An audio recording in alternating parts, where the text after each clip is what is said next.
Dans cette vidéo, je vais te dire ce que j'ai appris cette semaine avec mon entreprise et ce qui m'a fait perdre des milliers d'euros. L'objectif de cette vidéo, encore une fois, ça va être de te montrer en toute transparence tous les problèmes que j'ai rencontrés cette semaine et que tu puisses éviter de les faire. Si tu ne me connais pas, je suis Henry Wells, le cofondateur de SalesMart, une des premières startups en France qui fait de la génération de rendez-vous qualifiés 100% à la performance. Et l'objectif de cette chaîne YouTube, c'est de faire un peu un building public où je te montre toutes les semaines notre évolution en tant qu'entrepreneur jusqu'à atteindre un business rentable et durable. Si ça t'intéresse, tu peux également me rejoindre sur mon Instagram, Henry Wells Pro, sur lequel je publie une vidéo par jour, que ce soit pour du marketing, de la vente, pour te donner encore une fois un maximum de valeur. Le premier point que je voulais aborder avec toi dans cette vidéo, c'est que quand tu es trop cool, tu perds ton leadership. Ok. Surtout quand tu travailles avec des grosses entreprises, si tu es trop cool, tu te mets directement en position de faiblesse. Tu vas vouloir à tout prix signer le contrat parce que c'est une grosse boîte, que tu vas être fier de bosser avec eux, de pouvoir dire que tu travailles pour ces gens-là, donc c'est de la preuve sociale. Tu es impatient, surtout quand c'est ton premier client pour une nouvelle offre, une nouvelle entreprise ou peu importe, ou même ton premier business.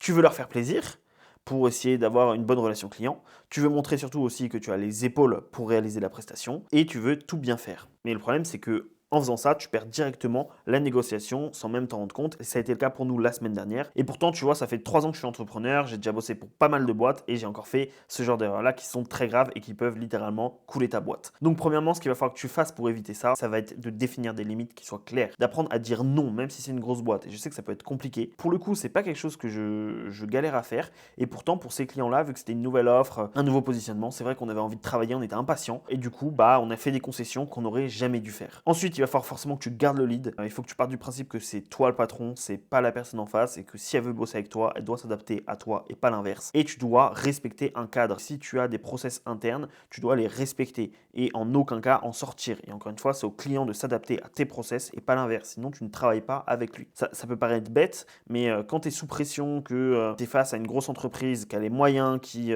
sait que, entre guillemets, tu débutes sur ce marché-là, ils vont toujours vouloir prendre le lead pour obtenir le meilleur et forcément, toi, tu seras défavorisé. Eh bien, c'est à toi de respecter ton cadre que tu t'es fixé à la base et dire que voilà, si ça sort de ce cadre-là, c'est non. Donc, la première erreur qu'on a fait, pour te donner du contexte, on a lancé une nouvelle offre sur le marché qui prend très très bien. On a eu pas mal d'entreprises qui sont rentrées en contact avec nous en moins de 2 semaines, qui voulaient bosser avec nous, qui voulaient lancer une prestation. Et la première erreur qu'on a fait, c'est qu'on a accepté une réduction au lieu d'augmenter la valeur. Et pourtant, ce conseil-là, c'est quelque chose que je répète souvent aux gens que je coach, que ce soit des freelances, des entrepreneurs, qu'il ne faut jamais accepter une réduction, il faut toujours augmenter la valeur de ton offre.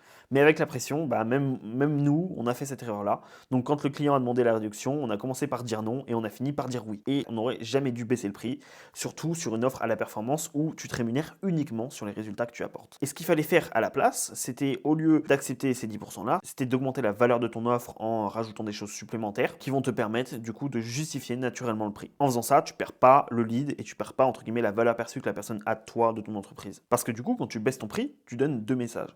Premièrement, que ton prix n'était pas fiable ni solide et que tu es négociable. Une fois que tu deviens négociable, eh bien tu l'es pour tout. Ensuite, l'erreur numéro 2, ça va être d'avoir un contrat qui n'est pas assez blindé juridiquement. Là où on a pris la plus grosse claque, c'est légalement. Voilà, notre contrat, il n'était pas assez précis, pas assez détaillé et pas assez protecteur, surtout en B2B, quand ton business model c'est de la performance, en fait, tout repose sur ton contrat. Donc s'il n'est pas assez détaillé, s'il n'est pas assez clair, s'il n'est pas assez protégé, ça va être très compliqué pour toi. Donc là, pour te donner un exemple concret, sur notre contrat, sur une clause de résiliation, il y a bien marqué, tu vois, le prestataire se réserve le droit de résilier le contrat sans préavis en cas de non-paiement, de manquement grave du client à ses obligations ou de comportement nuisant à l'image de SalesMart. Cette clause, elle te paraît bien, elle te paraît safe, mais en fait, on a oublié un cas de figure, par exemple, le cas où le marché en face ne répond pas, où le marché est saturé, où il n'y a pas assez d'entreprises sur le marché. Donc évidemment, on a vécu un de ces cas de figure-là qui ne paraissait pas dans le contrat. Et ce que je veux te dire par là, c'est que ton contrat, tu dois tout détailler au mot pour mot. Tu dois prendre toutes les options, toutes les possibilités possibles et elles doivent être marquées noir sur blanc sur ton contrat, sinon t'es dans la merde. Ça peut vous paraître tout bête, mais ça nous a fait perdre des milliers d'euros. Prenez le temps de faire vos contrats et surtout de les détailler un maximum au mot pour mot. Vraiment, ne laissez rien au hasard. Donc, ce qu'il va falloir que tu comprennes de nos erreurs, par exemple, quand tu fais un contrat, ça va être vraiment de définir tout au mot près.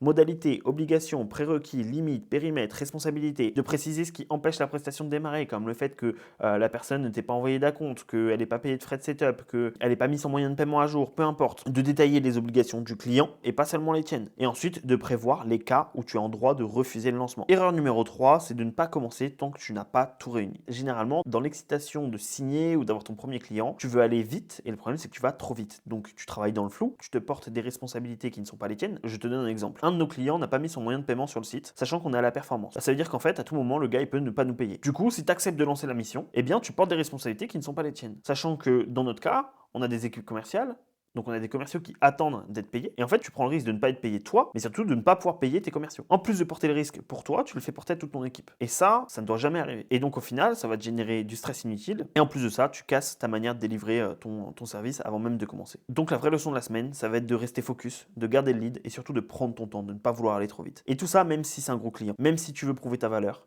et même si c'est important pour ton business. Tu dois garder le contrôle, respecter ton cadre, rester ferme sur tes prix, sinon tu passes pour un bouffon. Ta valeur perçue dégringole. Tu dois protéger ton business légalement et tu ne dois jamais commencer tant que tout n'est pas prêt. Et donc évidemment, pourquoi je te raconte ça? Alors, c'est pas pour me plaindre, c'est l'entrepreneuriat, il faut apprendre à perdre pour gagner. Mais l'idée de ce genre de vidéo, c'est de te transmettre du feedback, de te parler de problèmes auxquels tu n'as pas pensé et auxquels tu pourrais rencontrer. Parce que là, tous les problèmes que je t'ai exposés là, moi honnêtement, on n'y avait pas du tout pensé. Et c'est sur le moment où tu te rends compte, quand tu as lancé ta prestation, que tu as plein de choses auxquelles tu n'avais pas pensé. Donc vraiment, je pense qu'avec cette vidéo, je t'ai donné pas mal de conseils et ça va te permettre d'éviter pas mal d'erreurs qui pourraient te faire perdre des milliers d'euros comme moi. Donc j'espère que ça t'a plu. Et si tu aimes ce genre de vidéo, tu as envie de suivre notre aventure pour voir comment on va réussir à évoluer et à rebondir à chaque fois qu'on aura des problèmes, abonne-toi à cette chaîne YouTube. C'était Henry Wells.